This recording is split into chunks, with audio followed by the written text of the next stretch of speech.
Welcome to the digital classes, Government of Telangana, Board of Intermediate Vocational Education, Hyderabad. Course Retail Management, Course Code 215, Subject Elements of Salesmanship, Subject Code 73, Second Year, Unit 2, Salesman Career, Part 2, Myself, M. Surender, CJL in Retail Management, Government Junior College, Enmangandla, Mahbubnagar District. Unit 2, Salesman Career, Part 2. In previous lesson, Part 1, we learned about types of salesmen, duties and responsibilities of salesmen, qualities of salesmen. Now we will learn about Part 2, recruitment of salesmen, training of salesmen, remuneration to the salesmen. Recruitment of salesmen. The source of recruitment of salesmen can be divided under two heads. They are internal source of recruitment, external source of recruitment.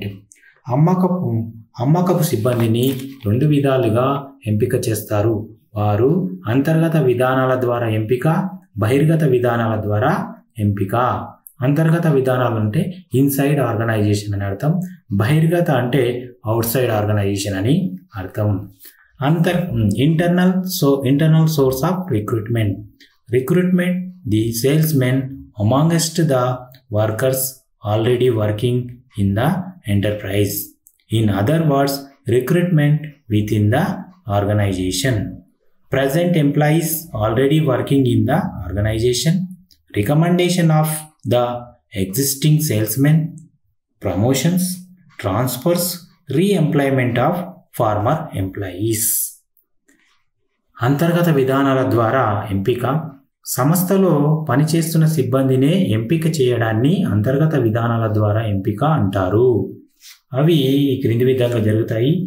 సంస్థలో ప్రస్తుతం పనిచేస్తున్న సిబ్బందిని ఎంపిక చేయడం, సంస్థలోని సిబ్బందిని రికమెండేషన్ల ద్వారా ఎంపిక చేయడం, సంస్థలోని సిబ్బందిని ప్రమోషన్ల ద్వారా ఎంపిక చేయడం, బదిలీల ద్వారా ఎంపిక చేయడం, గతంలో సంస్థలో పనిచేసిన సిబ్బందిని తిరిగి ఎంపిక చేయడం.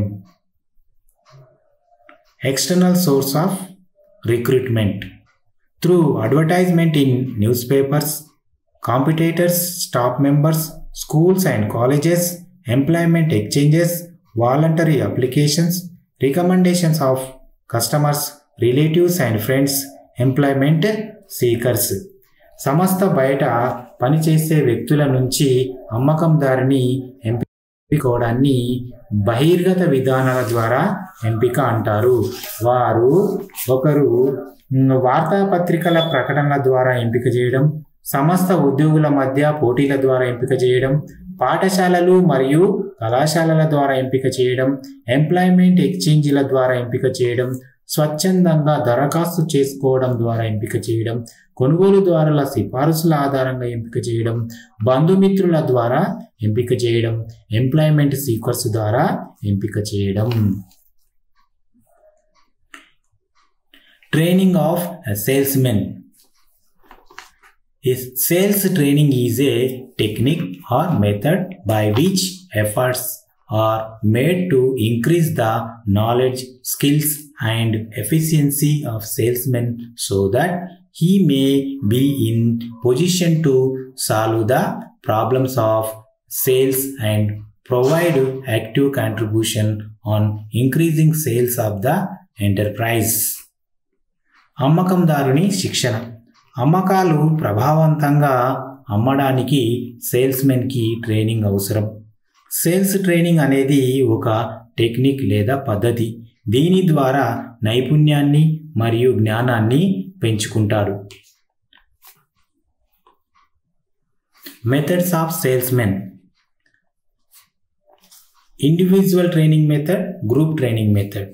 Individual training methods are training on the job, OJT, training through correspondence, internship training, training through study courses, training through individual coaching, training through special assignments, observation posts. Group training methods are the lecturer method, the conference and seminar method, committee method, case method, round table method, panel method, role playing method, job rotation method, the brainstorming method, and the each one train one method. అమ్మకందారుని శిక్షణా పద్ధతులు 2 రకాలు. అవి వ్యక్తిగత శిక్షణా పద్ధతి, 2 సామూహిక శిక్షణ పద్ధతి. వ్యక్తిగత శిక్షణా పద్ధతిలో ముఖ్యంగా వ్యక్తికి సంబంధించిన శిక్షణకు సంబంధించిన ట్రైనింగ్ పద్ధతులు ఉంటాయి. అవి ఒకటి ఓజేటీ కానీ, తర్వాత ఉత్తర ప్రత్యుత్తరాలు కానీ, తర్వాత అంతర్గత శిక్షణ కానీ, స్టడీ కోర్సెస్ కానీ, ఇండివిజువల్ కోచింగ్ కానీ, స్పెషల్ అసైన్మెంట్స్, తర్వాత అబ్జర్వేషన్ ద్వారా ట్రైనింగ్ అనేది ఉంటుంది. తర్వాత గ్రూప్ సామూహిక పద్ధతి అనేది 15 నుంచి 20 మంది ట్రైనీస్లకి ఇచ్చే పద్ధతి. దీనిలో ముఖ్యంగా లెక్చరర్ మెథడ్, కాన్ఫరెన్స్ లేదా సెమినార్ మెథడ్, కమిటీ మెథడ్ కానీ, కేస్ స్టడీ పద్ధతి కానీ, రౌండ్ టేబుల్ పద్ధతి కానీ, ప్యానల్ పద్ధతి కానీ, రూల్ ప్లేయింగ్ పద్ధతి కానీ, జాబ్ రొటేషన్ పద్ధతి కానీ, బ్రెయిన్ స్టార్మింగ్ మెథడ్ కానీ లేదా పద్ధతి కానీ, ఈచ్ వన్ ట్రైన్ వన్ పద్ధతులు అనేది ఉంటాయి. Individual training method, training on the job. It is a practical method of training in which the trainee gets actual experience by working along with some senior supervisor on the job. It is the most popular method of training. It is also called training within industry or coach and people training. Trainees work along with senior supervisor until the senior supervisor is fully satisfied. దీనినే వృత్తిలో శిక్షణ అంటారు. ఇది ఒక practical శిక్షణ పద్ధతి. దీని ద్వారా పనిచేస్తూ అనుభవాన్ని సూపర్వైజర్ల సాయంతో నేర్చుకుంటారు. ఇది చాలా ప్రాముఖ్యమైన పద్ధతి. ఈ పద్ధతిని పరిశ్రమలో శిక్షణ లేదా కోచ్ మరియు విద్యార్థి శిక్షణ పద్ధతి అంటారు. శిక్షకులు లేదా ట్రైనీసు సీనియర్ సూపర్వైజర్లతో పూర్తి పనిని నేర్చుకుంటారు. Training through correspondence. Under this method, training is provided to the trainees through correspondence. The special study courses are supplied to the trainees through post by a recognized institution regularly at the residence of the trainees. On the basis of the study courses, the trainee is required to answer questions. ఉత్తర ప్రత్యుత్తరాల ద్వారా శిక్షణ. ఈ పద్ధతి ద్వారా శిక్షకులకు ఉత్తర ప్రత్యుత్తరాల ద్వారా శిక్షణ ఏర్పాటు చేస్తారు. గుర్తింపు పొందిన ఇన్స్టిట్యూషన్ నుంచి పోస్టు ద్వారా శిక్షణ ఇంట్లో నుంచే పొందవచ్చు. స్టడీ కోర్సెస్ ద్వారా ప్రశ్నలకు సమాధానాలు ఇవ్వాలి. Internship training. The method of training is a joint program of training in which technical institution and business houses cooperate. The cooperation is provide theoretical and practical training both side by to the trainees. As soon as the trainees complete their training, they are taken in the regular service of the concerned business house. Internship training అంతర్గత శిక్షణ. ఇది ఒక joint ప్రోగ్రాంతో కూడిన శిక్షణ. దీనిలో సాంకేతిక సంస్థలు మరియు వ్యాపార సంస్థలు సహకారంతో పనిచేస్తాయి. ఇలాంటి శిక్షణను శిక్షకులకు థియరీ మరియు ప్రాక్టికల్స్తో 2 వైపులా శిక్షణనిస్తారు. ఇవి పూర్తయిన తర్వాత వారు సంస్థలో ఎంప్లాయీస్గా పనిచేస్తారు. Training through study courses. Under this method of training, study courses are prepared under the direct supervision and guidance of the experts. These study courses are supplied to the trainees who are required to have a detailed study of the same. The idea behind this method of training is to refresh the trainee with latest and up-to-date techniques and methods of salesmanship. Study courses ద్వారా శిక్షణ. ప్రత్యక్ష supervisor మరియు గైడెన్స్ల ద్వారా ఈ కోర్సులకు శిక్షణను ఇస్తారు. ఈ స్టడీ కోర్సులు పూర్తి సమాచారంతో కూడిన కోర్సులను అందిస్తాయి. దీని యొక్క ముఖ్య ఉద్దేశం శిక్షకులకు టెక్నిక్స్ మరియు అప్డేట్ చేసి రీఫ్రెష్ చేయడమే.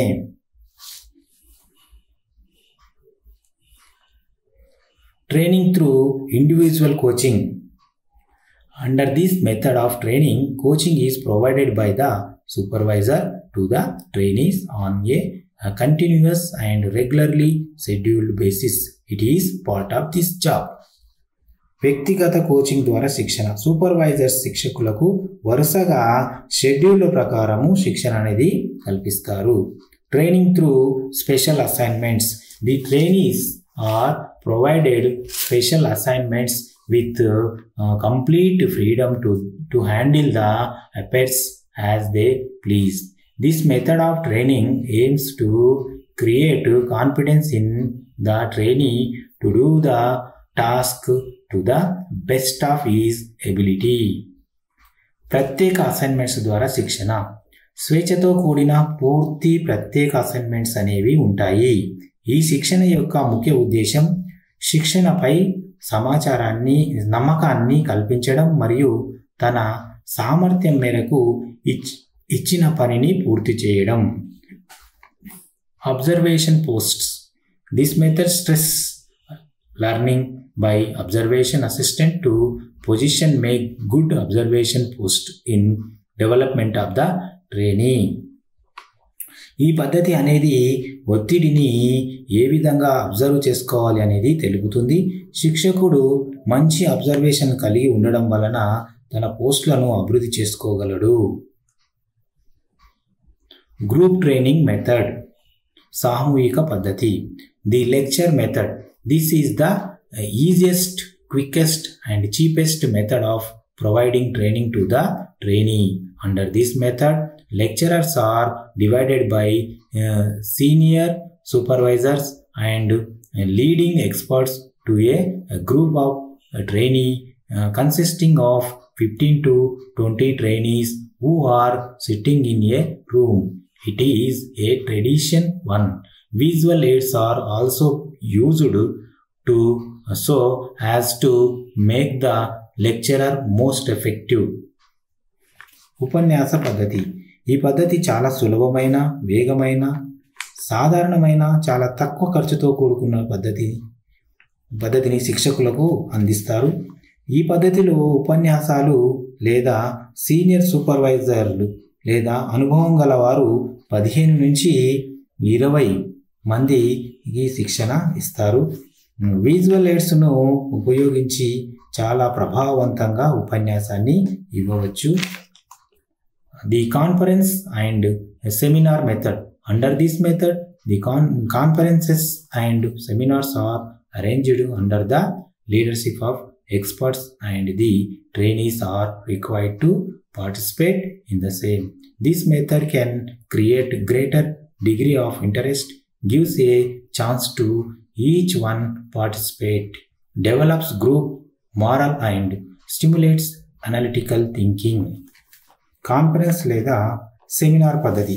ఈ పద్ధతిలో అనుభవజ్ఞుడు అయిన వారిచే శిక్షకులకు శిక్షణను ఇప్పిస్తారు. ఈ సెమినార్లో ఎక్స్పర్ట్ మరియు ట్రైనీలు పాల్గొంటారు. ఈ పద్ధతి మంచి ఆసక్తిని కలిగిస్తుంది మరియు అందరూ దీనిలో పాల్గొనే అవకాశాన్ని కల్పిస్తుంది. గ్రూపు నియమాలను పాటిస్తూ విశ్లేషణాత్మక ఆలోచనలు చేపట్టేటట్లు చేస్తుంది. Committee method. Under this method committees are formed under the leadership of a senior supervisor. The trainees are the member of the committees. Thus, trainees gain practice in reaching decisions. Committee పద్ధతి. Senior సూపర్వైజర్ల చేత committee ఏర్పడుతుంది. శిక్షకులు అనేవారు కమిటీలో సభ్యులు. అందువలన శిక్షకులు అనుభవపూర్వక నిర్ణయాలు తీసుకుంటారు.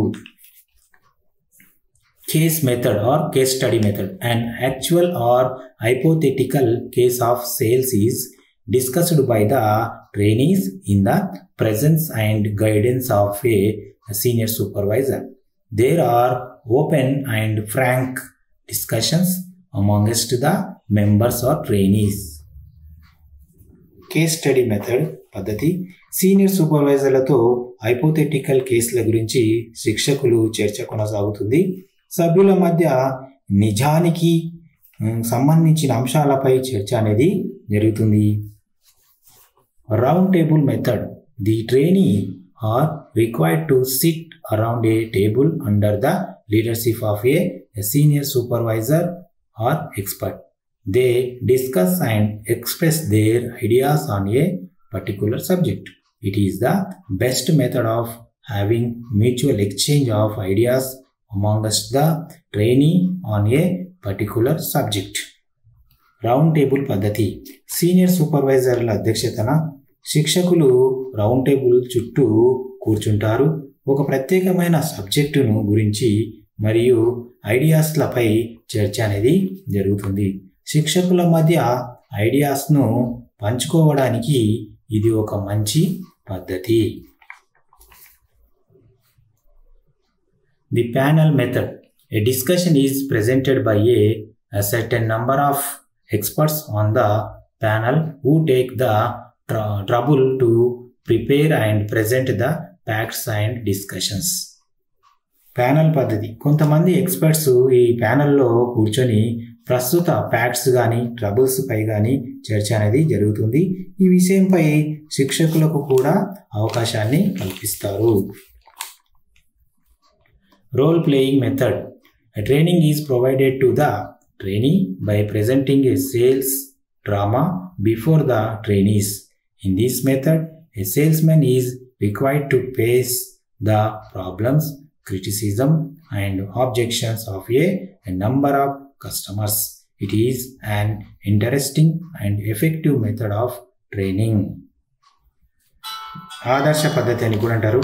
ఈ పద్ధతి ద్వారా శిక్షణ అనేది శిక్షకులకు కల్పిస్తారు. అమ్మకాల డ్రామా శిక్షకుల ముందు ప్రదర్శిస్తారు. ఈ పద్ధతిలో అమ్మకందారుడు వివిధ రకాల కొనుగోలుదారుల ప్రాబ్లమ్స్ను ఫేస్ చేస్తాడు, వాటిని ఖండించడం మరియు వాటిపై అభ్యంతరాలు తెలుపుతాడు. ఈ పద్ధతి చాలా ఆసక్తికరమైన మరియు ప్రభావవంతమైన పద్ధతి. Job rotation method the trainees are required to work on different types of jobs in the sales organization. It provides boarding, balancing and enriching experience to the trainees. అమ్మకపు శిక్షణదారుడు సంస్థలో వివిధ రకాల ఉద్యోగాలను చేయాల్సి ఉంటుంది. శిక్షణదారులకు ఉండడానికి వసతి, తర్వాత అనుభవాలను పొందడానికి శిక్షణను కూడా కల్పిస్తారు.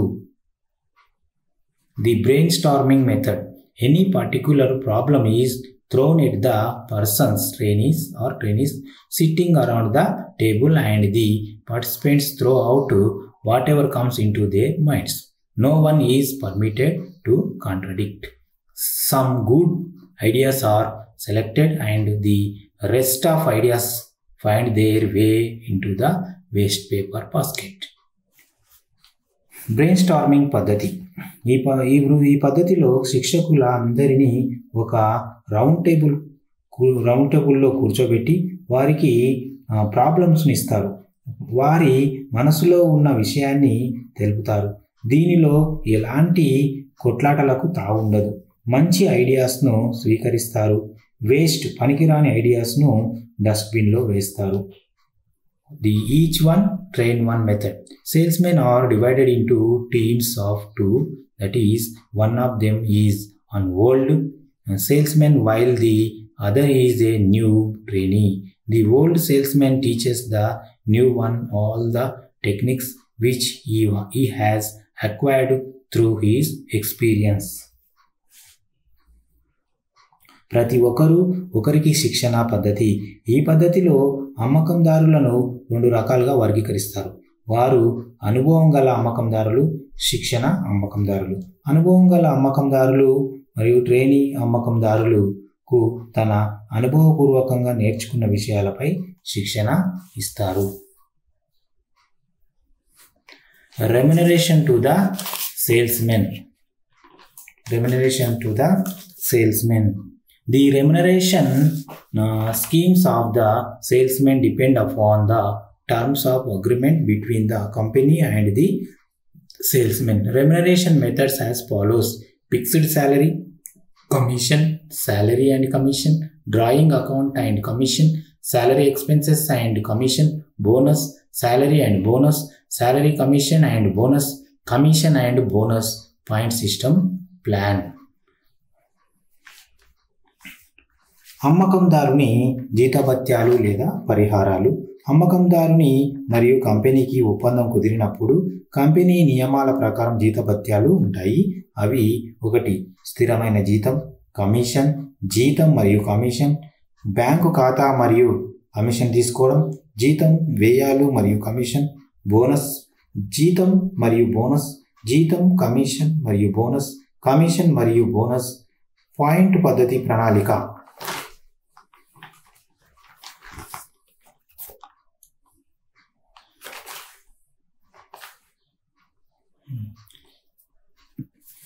Fixed salary.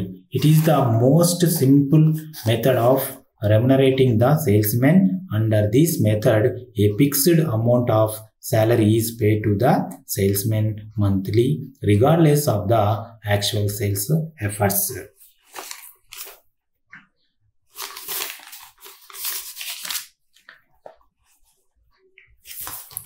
స్థిర పద్ధతి. స్థిర పద్ధతి అంటే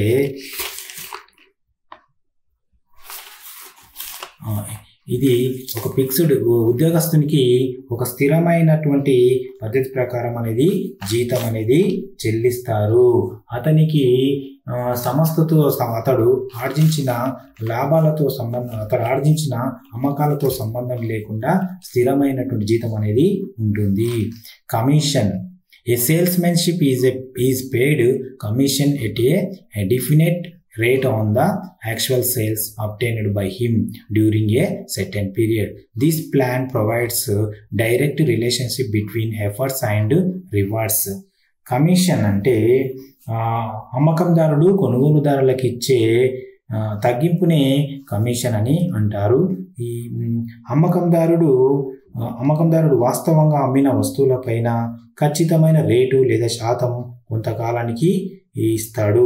దీని వలన ప్రత్యక్షంగా అమ్మకందారునికి అనేక లాభాలు అనేది వస్తాయి. Salary and commission. The salesmen are paid a minimum salary in order to provide a regular and definite income and also commission at a fixed rate on the net sales. జీతం మరియు కమిషన్. అమ్మకందారునికి రెగ్యులర్గా జీతం ఉంటుంది మరియు అతని నికర అమ్మకాల పైన కమిషన్ అనేది లభిస్తుంది. Drawing account and commission. The salesmen are allowed to draw an advance periodically against the salesman. They will recover such advances from the actual commission earned by the salesman. Bank ఖాతా నుంచి commission తీసుకోవడం, draw చేసుకోవడం. అమ్మకందారుడు ముందుగానే అతని ఖాతా నుంచి commission అనేది draw చేసుకుంటాడు. కంపెనీ అమ్మకందారు నుంచి అతడు అమ్మిన వాటిపై కమిషన్ రూపంలో తిరిగి తీసుకుంటుంది. Salary, expenses and commission. Fixed salary and selling expenses are paid to the salesman in addition to a small rate of commission on net sales. Salary and expenses and later on deducted from the total commission earned, but such plan is not commonly applied. జీతం, వ్యయాలు మరియు commission. ఈ పద్ధతి ప్రకారము అమ్మకందారునికి జీతం, అమ్మకాలు, వ్యయాలను కూడా చెల్లిస్తారు. దీనితో పాటు స్థూల అమ్మకాలపై తక్కువ రేటు లేదా శాతం కమిషన్ కూడా ఇస్తుంది. కానీ కొన్ని కంపెనీలు జీతం, వ్యయాలను చెల్లించి తర్వాత అతడు ఆర్జించిన కమిషన్ నుంచి వీటిని డిడక్ట్ చేస్తారు, తీసేస్తారు. కానీ ఇలాంటి ప్లాన్ను ఎవరు ఉపయోగించరు. Bonus. A bonus is an additional amount received by employee or worker in addition to his regular income. Bonus అనేది ఉద్యోగికి లేదా వర్కర్కు తరచుగా తీసుకునే జీతంతో పాటు అదనంగా ఇచ్చేది. అంటే అదనంగా ఇచ్చేదాన్ని బోనస్ అని అంటారు. కొన్ని కంపెనీలు దసరాకు దీపావళికి బోనస్లు అనేది అందిస్తూ ఉంటాయి. Salary and bonus. This plan provided for a fixed salary to the salesman and an incentive through a bonus for pushing up the sales. The bonus is paid only when a salesman achieves a certain sales value. జీతం మరియు bonus. అమ్మకందారులకు స్థిరమైన జీతం మరియు ప్రోత్సాహకాలు అనేది అందిస్తారు. ఈ ప్రోత్సాహకాల వలన అమ్మకాలు పెరుగుతాయి. అమ్మకందారుడు తన యొక్క అమ్మకాల టార్గెట్ను చేరుకున్న వారికి బోనస్ అనేది ఇస్తారు. Salary, commission and bonus. The salesman get commission at a definite rate on his actual sales plus a fixed salary. They are also entitled to get bonus. జీతం, కమిషన్ మరియు బోనస్. అమ్మకందారులకు జీతం, కమిషన్ మరియు bonus సౌకర్యాలను కల్పిస్తుంది. దీని వలన అమ్మకందారులు అమ్మకాల టార్గెట్ను చేరుకుంటారు. Commission and bonus. This plan provides for the payment of commission at a certain rate on the actual sales obtained by a salesman up to a particular level. When a salesman reaches and crosses that sales level, he will be paid a bonus in addition to his commission earned. Commission మరియు bonus. అమ్మకందారులు వారు అమ్మిన వాస్తవ అమ్మకాలపై నిర్ణీత శాతం ప్రకారము commission చెల్లిస్తారు. అదేవిధంగా అమ్మకందారుడు sales level దాటినట్లయితే bonus అనేది కల్పిస్తారు. Point system plan. This method is different from the other usual plan of combination. Under this plan, the management predetermines some credit points in the sales performance. Example, the repeat sales, new account opened, profit earned, initiative taken. ఈ పద్ధతి మిగతా వాటి కంటే భిన్నంగా ఉంటుంది. ఈ పద్ధతిలో అమ్మకందారులకు మేనేజర్స్కు కొన్ని క్రెడిట్ పాయింట్స్ అనేది కల్పిస్తారు. అవి ఉదాహరణ ఎక్కువ మళ్ళీ అమ్మడము, బ్యాంకులో ఖాతా ఓపెన్ చేయడము, లాభాలను పొందడము, ప్రోత్సాహకాలను తీసుకోవడము మొదలైన వాటి. In this lesson, expected questions may be asked as follows. Short answers type questions, that is 2 marks questions. One is write the type of salesman. 2, define specialty of salesman. 3, who is expert salesman. 4, write the remuneration to the salesman. 5, what is the training of salesman. 6, write briefly source of recruitment of salesman. Long answer type questions, that is 6 marks questions. 1 is write the types of salesman. 2, write the duties and responsibilities of salesman. 3, explain the salesman qualities. 4, explain the source of recruitment. 5, write the methods of salesman. 6, write the remuneration to the salesman. I hope you will be able to understood this lesson. Thank you.